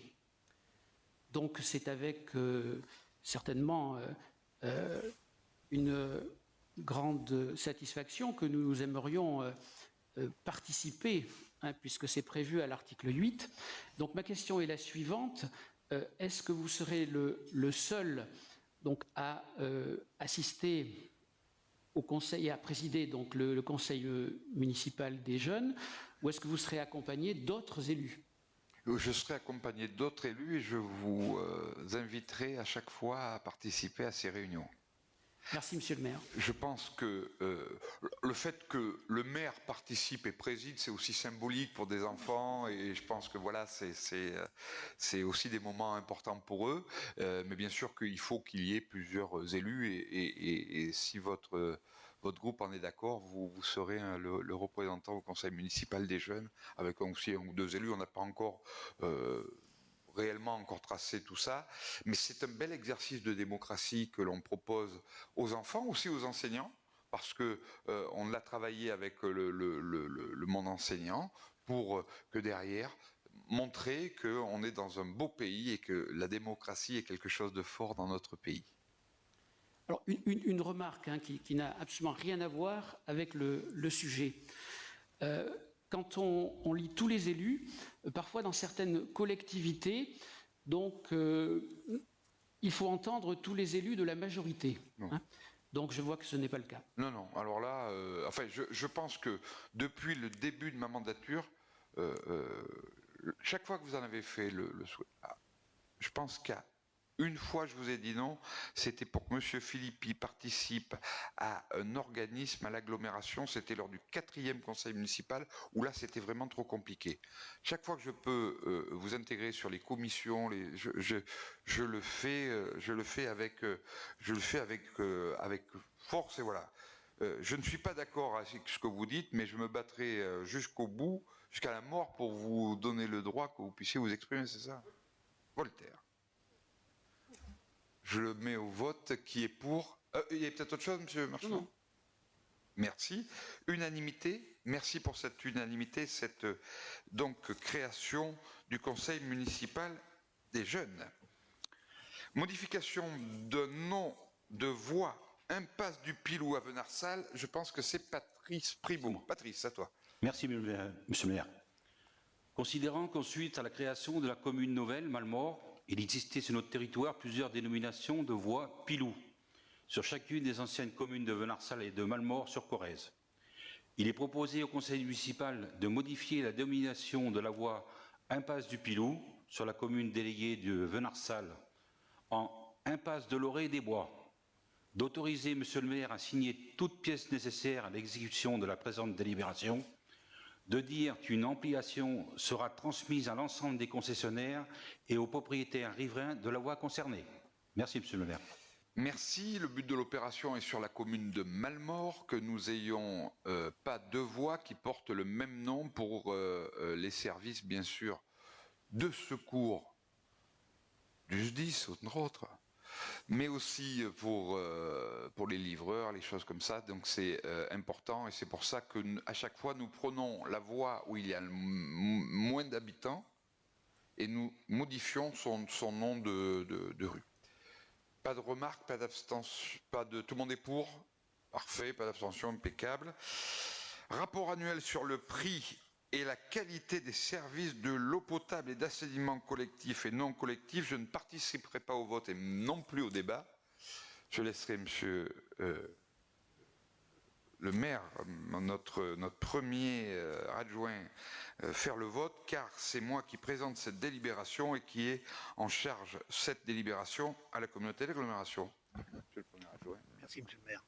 Comme chaque année, pour garantir l'information des usagers, la commune met à disposition des rapports annuels sur le prix et la qualité des services d'eau potable et d'assainissement, réalisés par l'agglo de Brive et le syndicat mixte des eaux du Momont. Il est proposé au conseil municipal de prendre acte des rapports annuels sur le prix et la qualité des services publics d'eau potable, d'assainissement collectif et non collectif pour l'exercice 2020. De charger monsieur le maire d'en assurer la mise à disposition auprès du public, consultable au service technique de la mairie et par le biais du site internet de la CAD. Je vais voter. Ou des questions, mais vous pourrez pas.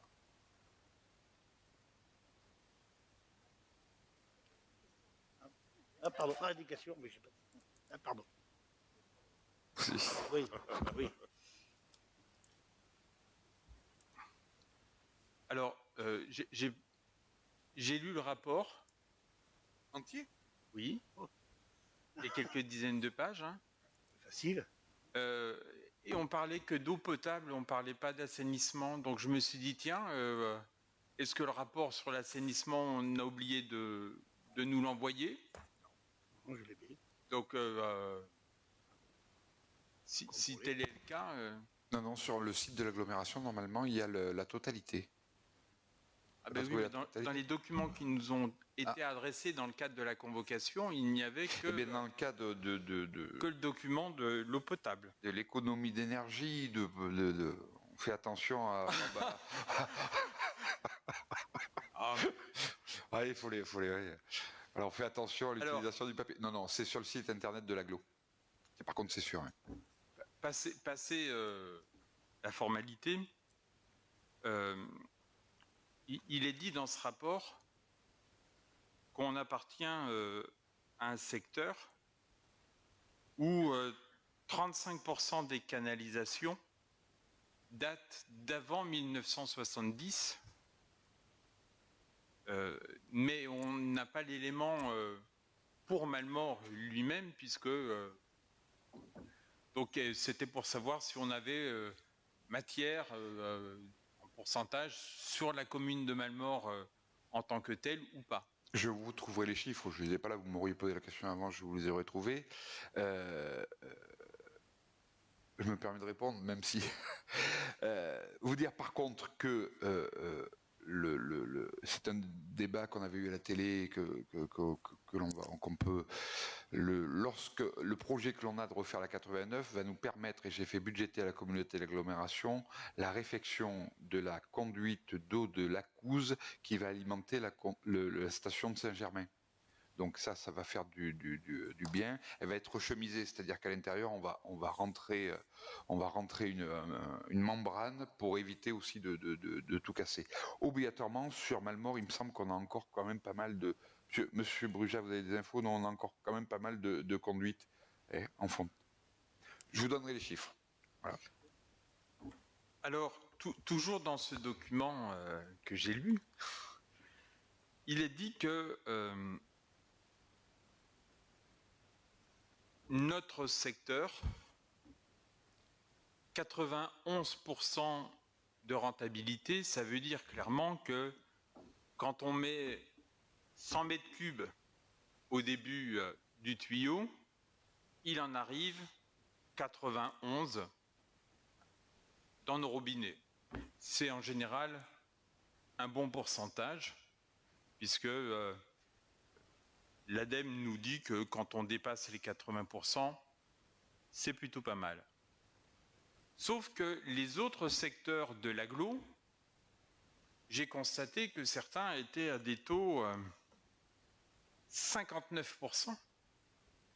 Quand on met 100 litres, il y en a 41 qui partent dans la nature. Ce sont pourtant des litres qu'on a reminéralisés et ainsi de suite. Donc, je voulais savoir si, lorsque nous aurons à faire des investissements en matière d'assainissement et d'eau potable sur l'agglo, si les secteurs qui nous ont rejoints et qui sont plutôt défectueux et qui n'ont pas fait les investissements que nous avons portés nous-mêmes, si il y aura une solidarité de l'ensemble du territoire, et auquel cas les Malemortois paieront tout autant les investissements indirectement, ou si vous prévoyez une règle de 3 consistant à appliquer certaines redevances spéciales pour que notre secteur ne se retrouve pas non seulement à rembourser les emprunts pour lesquels nous avons fait les investissements afin d'être aux normes, mais aussi les autres emprunts pour ceux qui nous ont rejoints avec des réseaux datant d'avant 1970.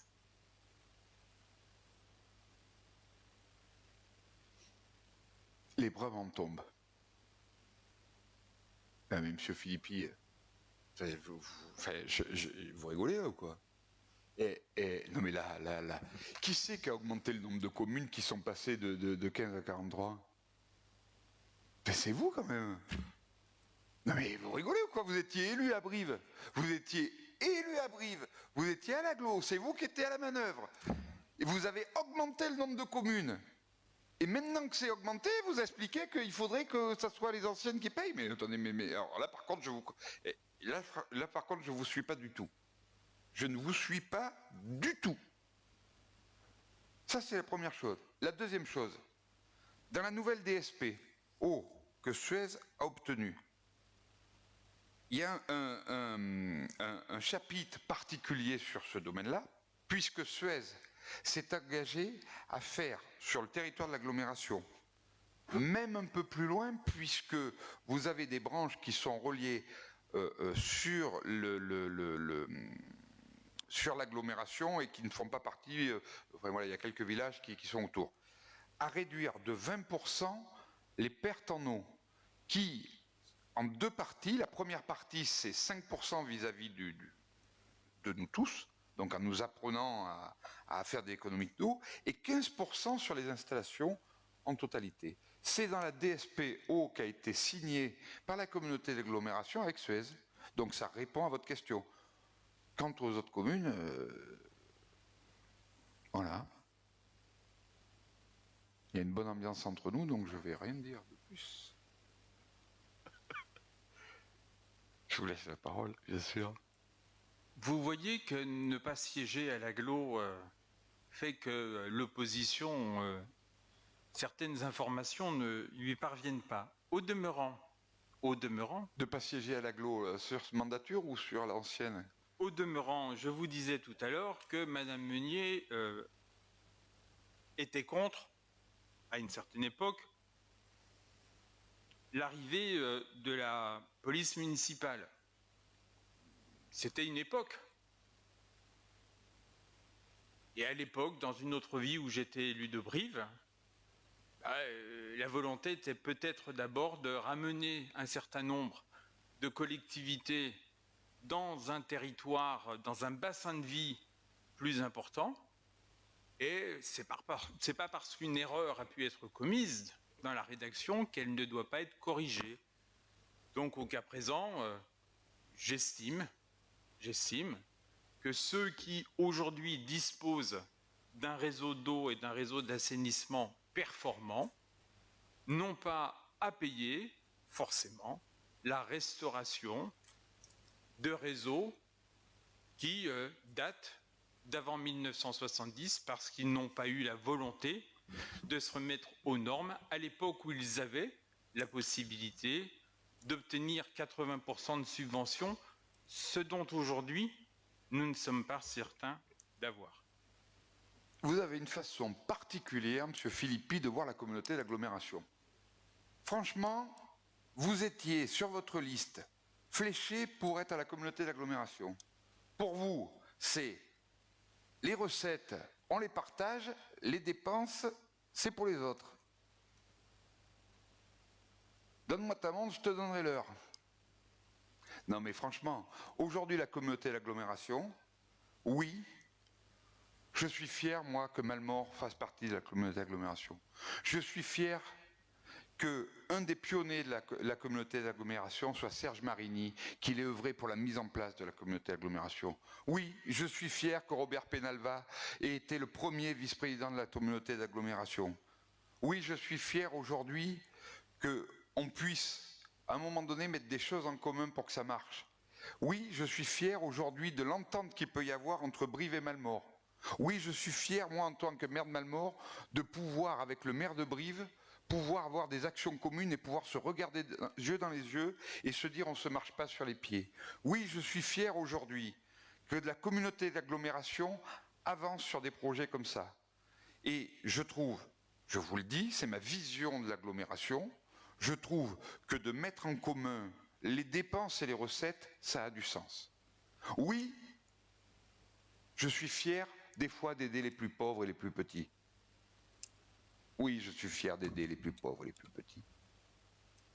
Peut-être pas un discours politiquement correct pour certains, qui verraient un clivage politique. Mais je pense que aujourd'hui, on a cette chance. On a cette chance d'avoir une communauté d'agglomération où on a de l'urbain et du rural. Eh bien oui, il y a plus de difficultés dans le rural sur certains secteurs, mais ils nous apportent tellement que je suis fier de partager avec eux. Donc, sur ce point-là, M. Philippi, je pense que vous auriez pu donner votre avis lors de la dernière mandature, quand vous aviez très peu siégé au conseil communautaire de l'agglomération de Brive. Je suis quelqu'un qui suis pour garder fièrement notre commune, c'est-à-dire que je ne vendrai pas Malmort, mais je suis très fier d'être un des acteurs de la communauté d'agglomération. Je suis très fier parce que le président de la communauté d'agglomération m'ait délégué le pôle de l'eau, de l'assainissement et de l'environnement, qui est un des pôles les plus importants en termes budgétaires de l'agglomération de Brive. Et je suis fier, et je le redis, de l'ambiance qu'il peut y avoir entre le président de l'agglomération et son vice-président, votre serviteur. Donc sur l'eau et l'assainissement, le rapport, il y était sur, vous l'avez pas dû le voir, il y était sur la tablette, on vient de vérifier, ça c'est pas grave. Sur l'eau et l'assainissement, c'est un rapport demandé par l'exercice annuel qui comporte voilà, essentiellement des éléments techniques, mais la question de l'eau sur le bassin de Brive, en sachant qu'on a des travaux à faire. Moi, je me pose plus la question de la Haute-Corrèze et du bassin bortois, où la tradition corrézienne, dans de nombreuses communes, était de dire je ne fais pas partie d'un syndicat des eaux, et vous savez très bien, puisque vous œuvrez sur la Haute-Corrèze, que c'était la grande guerre, qui va payer l'eau la moins chère. Chaque commune avait sa station de pompage, avait son circuit d'eau communal, et ça marchait très bien. Et on n'a jamais provisionné d'argent dans certaines communes pour renouveler les canalisations. Et on se retrouve sur des étés où sur le plateau bortois, au lieu d'avoir l'interconnexion, comme a su le faire l'agglomération de Brive, comme a su le faire BBM, où il y a une interconnexion des réseaux d'eau, eh bien s'il y avait eu ce gros travail de fait sur Haute-Corrèze communauté maintenant, eh bien peut-être on ne se retrouverait pas avec des sécheresses sur le plateau de 1000 vaches, de 1000 sources. Donc la communauté d'agglomération, le travail qui est fait sur l'eau et l'assainissement et sur la qualité de l'eau et de l'assainissement est un travail remarquable de cette mandature, de la mandature précédente, mais aussi de la mandature d'avant. Et je pense qu'on peut être fier d'avoir mis voilà, en pot commun ce qui est aujourd'hui une ressource indispensable. Je regrette juste, on va croire bientôt que je suis communiste, moi. Je regrette juste que l'eau ne soit pas un service public. Je regrette juste ce qu'on a dit tout à l'heure, que l'électricité ne va pas rester service public. Parce qu'on se rend compte aujourd'hui, sur la démonstration qu'on a fait sur l'électricité, que si on avait encore l'électricité publique, on n'en serait pas en train de regarder à combien est le mégawattheure tous les jours. Et à l'heure où on est en train de transformer notre parc de voitures au tout électrique, si on avait une indépendance énergétique, comme l'avait fait le général de Gaulle, avec la construction de centrales électriques, les centrales, que ce soit nucléaires, où on a misé sur l'hydroélectricité, eh bien demain nous serions fiers d'avoir des voitures qui pourraient rouler propre, mais rouler propre français. Et je regrette que ce qui a été mis en place par le général de Gaulle, par tant de ces élus visionnaires, qu'elles aient été balayées par certains hommes politiques qui ont préféré aller passer les Pyrénées pour aller signer des contrats d'un autre temps. Désolé pour ce petit coup de gueule. D'autres questions, d'autres remarques ?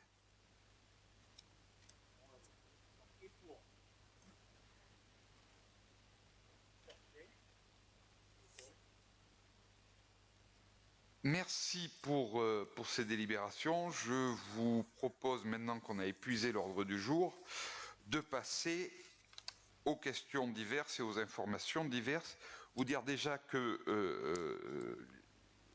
le président du CCAS que je suis, avec Annie Reynaud, Christiane Picard, mais aussi l'ensemble des membres du CCAS, nous avons pris la décision, par mesure de précaution, d'annuler le repas des aînés qui devait avoir lieu. On a pris la décision il y a quelques semaines, et plus ça va, plus on se rend compte que cette décision était justifiée et qu'il sera remis un colis traditionnel de Noël par foyer pour les gens qui étaient inscrits au repas. Est-ce qu'il y a d'autres questions, d'autres remarques? Oui, monsieur Marchou. Vous m'entendez? Oui, c'est bon. Est-ce que vous pourriez nous informer, monsieur le maire, de l'état de la situation dans les écoles par rapport au Covid? Oui, je vais demander à madame Arditi de nous donner un point précis, parce que la situation que j'ai eue, on a discuté, Sylvie, à 14 h, a peut-être encore évolué depuis 14 h.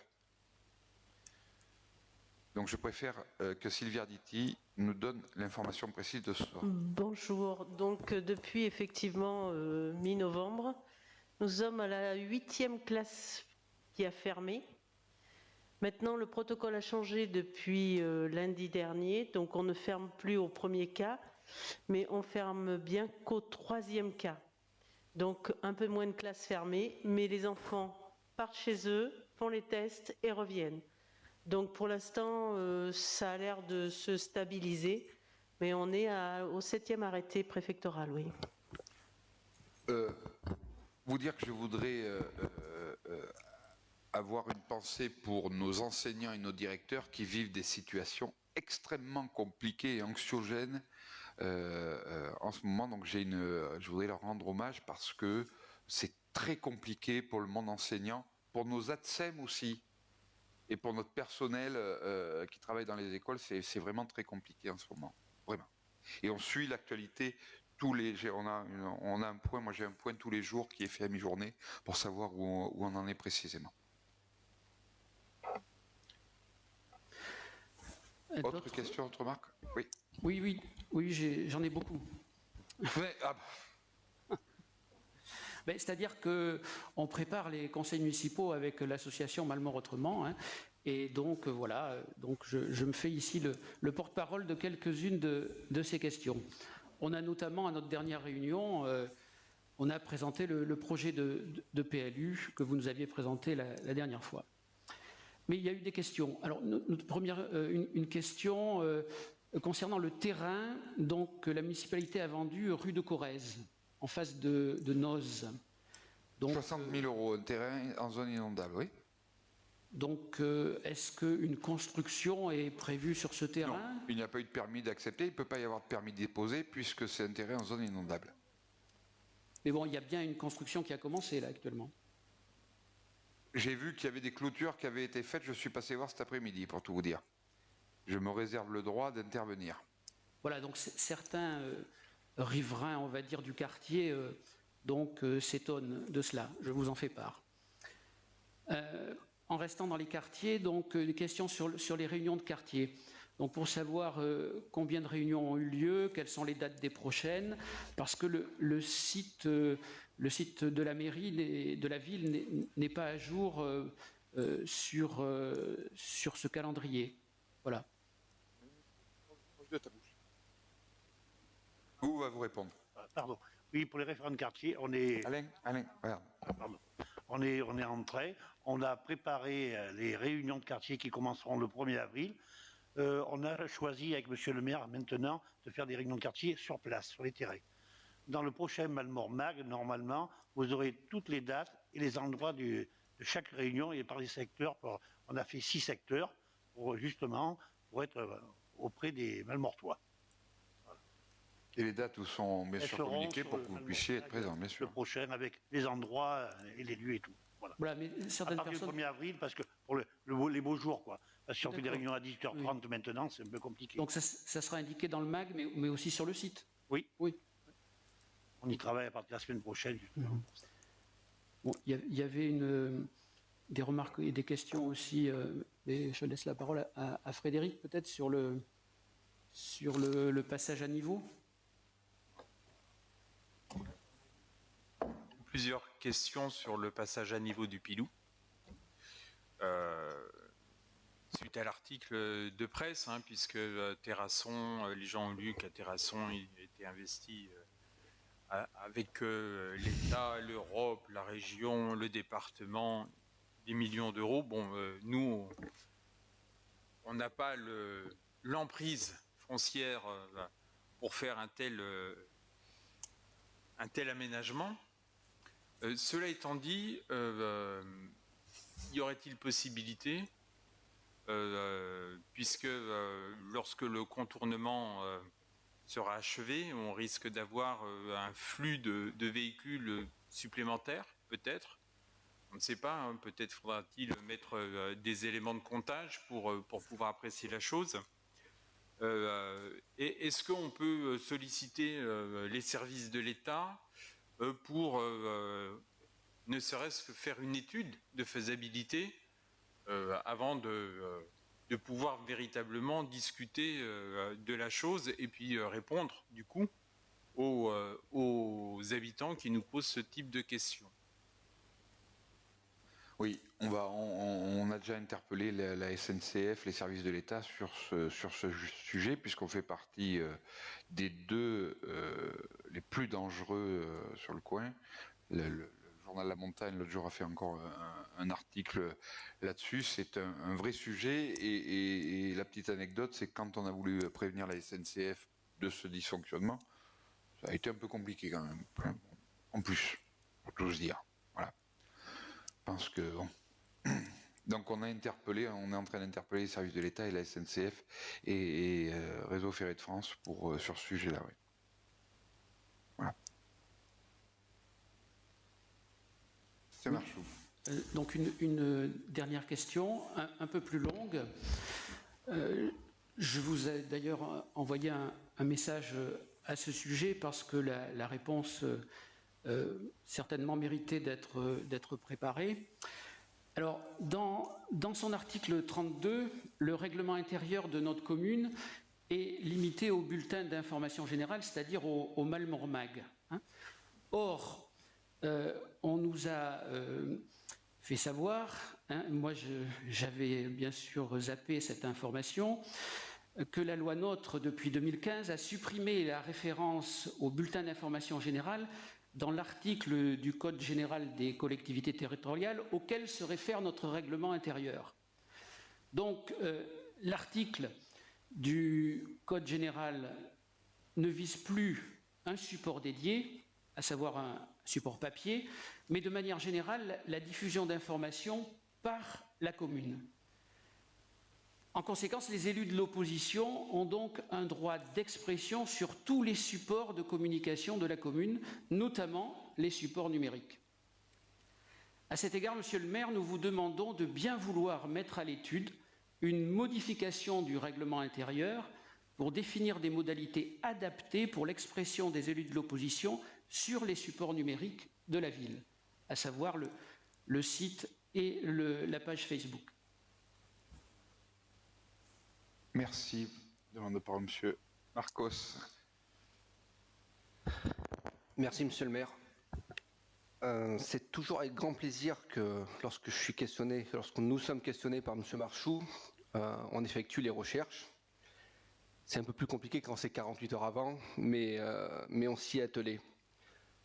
Tout d'abord, vous avez parlé de la tribune de l'opposition, avec en préambule le Malmort-Mag.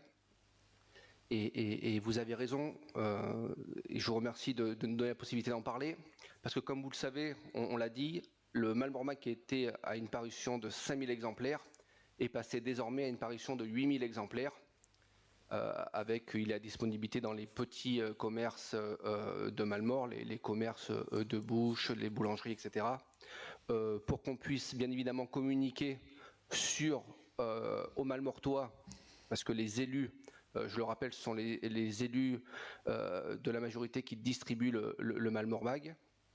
On souhaite communiquer sur nos actions et bien évidemment de facto sur la tribune de la majorité de l'opposition. Et le fait que ce soit en distribution libre dans les commerces, ça nous permet également de toucher en plus des Malmortois les chalands des communes limitrophes. Donc ça, c'est la première chose que je voulais vous dire.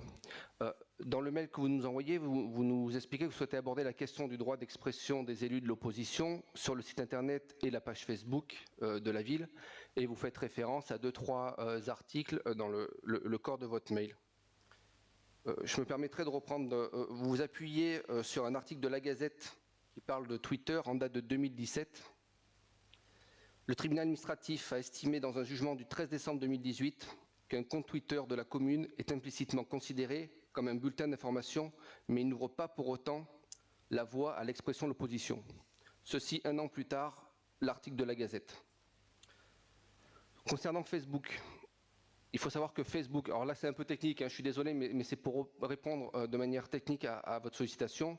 Facebook a supprimé en septembre 2020 l'onglet articles qui permettait en fait de pouvoir mettre les tribunes de la majorité de l'opposition dans cet onglet où ça pouvait être en toute cohérence. J'ai quand même recherché quelles communes faisaient ça sur leur page Facebook et j'ai trouvé qu'il y avait une commune, effectivement, de Lagny-sur-Marne, une commune de plus de 20 000 habitants en Seine-et-Marne qui avait pris cette option-là. Et M. Philippi, vous faisiez référence à la Haute-Corrèze tout à l'heure dans vos propos. Je n'ai pas trouvé de commune de la Haute-Corrèze, ni de la Basse-Corrèze, ni de la Moyenne-Corrèze, d'ailleurs, qui réalisait ça sur leur page Facebook de la ville, avec une tribune de la majorité de l'opposition. Pour autant, quand même, je souhaite dire qu'on a toujours quand même, et on agit au quotidien pour ça, pour communiquer sur ce qu'on réalise, y compris les conseils municipaux. Je pense qu'il y a peu de communes, on a été l'une des premières en Corrèze à initier le conseil municipal en direct sur Facebook, où la majorité, bien évidemment, s'exprime sur les actions qu'ils veulent porter, mais également vous, l'opposition. On souhaite mettre en lumière les élus. Et ce qui apporte un peu d'eau à notre moulin, c'est que pas une seule fois on a censuré un commentaire de la minorité. Pas une seule fois. Mais j'aurais envie de dire, comment aurait-on pu? Il n'y a pas eu de commentaires sur les publications de la ville. Il n'y a jamais eu de mémoire de commentaires de la minorité sur les actions qu'on réalise, que ce soit d'un commentaire positif ou même un commentaire négatif. Je me suis donc dit, je vais aller chercher sur leur page Facebook à eux. Je n'ai pas trouvé de commentaires non plus sur les réalisations de la commune. Pas une seule fois vous n'avez commenté nos réalisations, notre action, ce qu'on voulait faire. Sur votre page, je vais faire de la pub pour votre page, Malmort Autrement, ou une autre, la Tribune Malmortoise, ou même vos pages perso. Tout ça pour vous dire que je suis à la fois, excusez-moi monsieur le maire, mais je suis à la fois un peu peiné, je me dis, vous en avez parlé tout à l'heure où les classes ferment à cause du Covid, et où Mathias Mazeron, l'élu en charge de nos écoles avec Sylvia Arditi, s'adapte au quotidien pour accueillir nos enfants avec des protocoles qui changent tout le temps.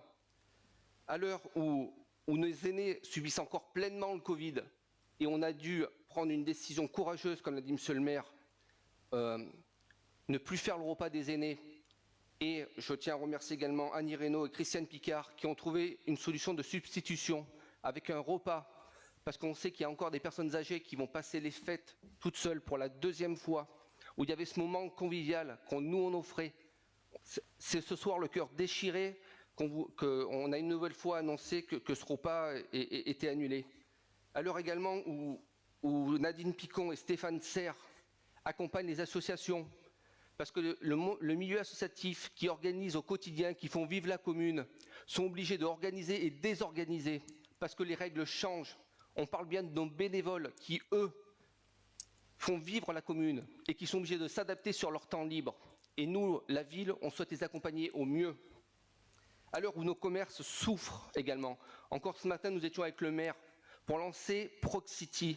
Vous savez, cette carte de fidélité avec nos commerçants. Nos commerces souffrent et la commune essaie de redoubler d'ingéniosité pour les accompagner. Proxity, je vous rappelle qu'on est la première commune en Corrèze à le réaliser. Au-delà de ça, la première commune de la Nouvelle-Aquitaine. Malmort est la première commune de la Nouvelle-Aquitaine à soutenir son commerce.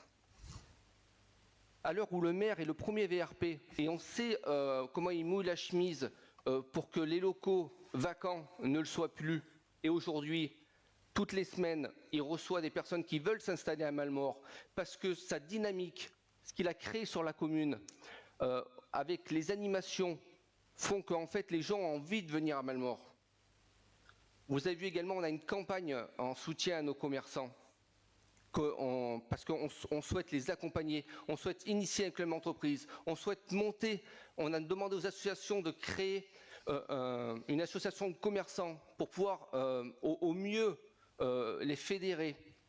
On a créé en septembre la première rencontre des commerçants où près de 70 commerces étaient présents dans cette salle et on a pu échanger ensemble pour créer un cercle vertueux.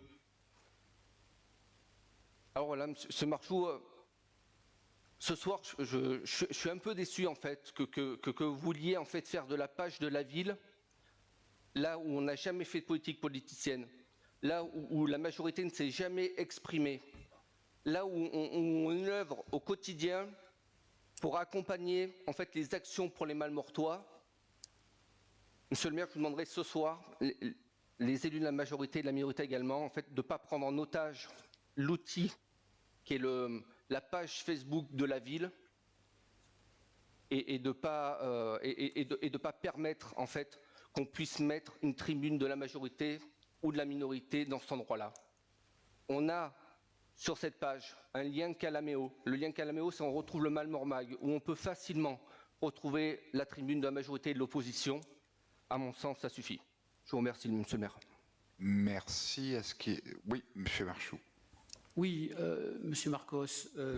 J'ai d'ailleurs pris la peine d'écrire ce que j'ai dit tout à l'heure. Je vais le relire.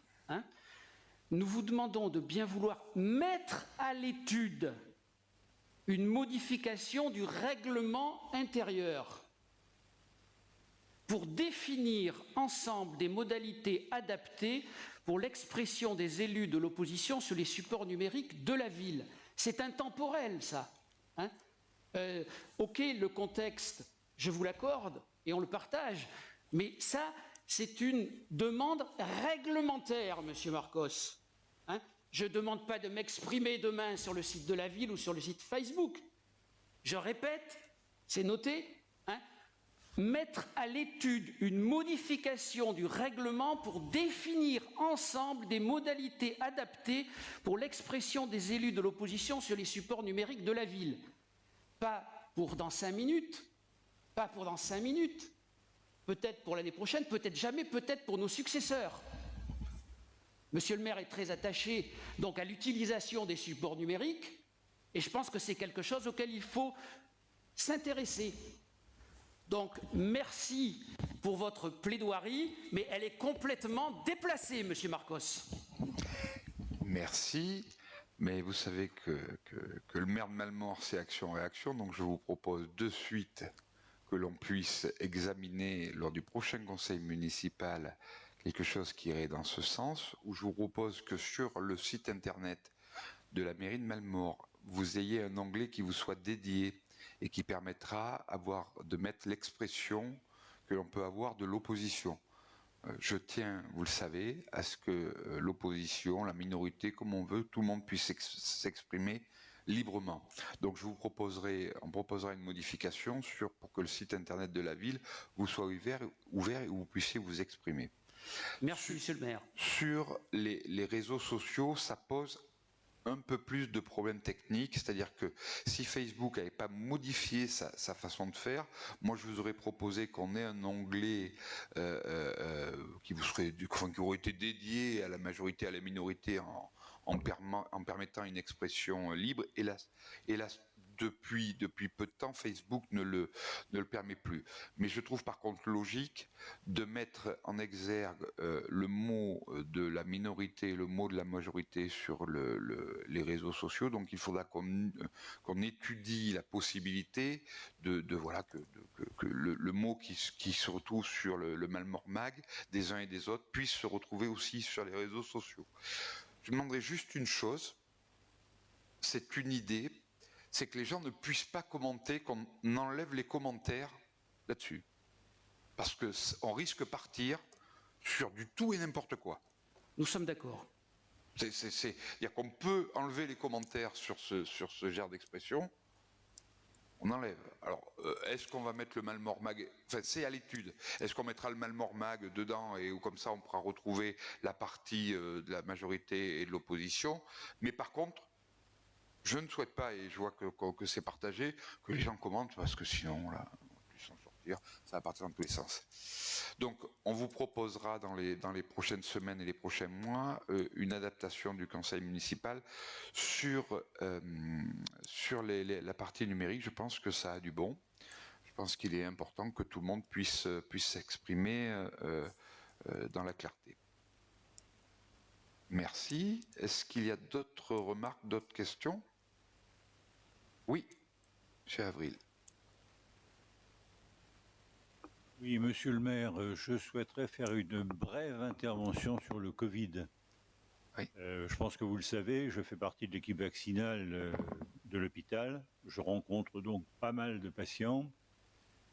La survenue d'un Covid après 1 et 2 injections bien conduites n'est pas une hypothèse de médecin en mal de publicité ou de journaliste en mal de copie, c'est une réalité.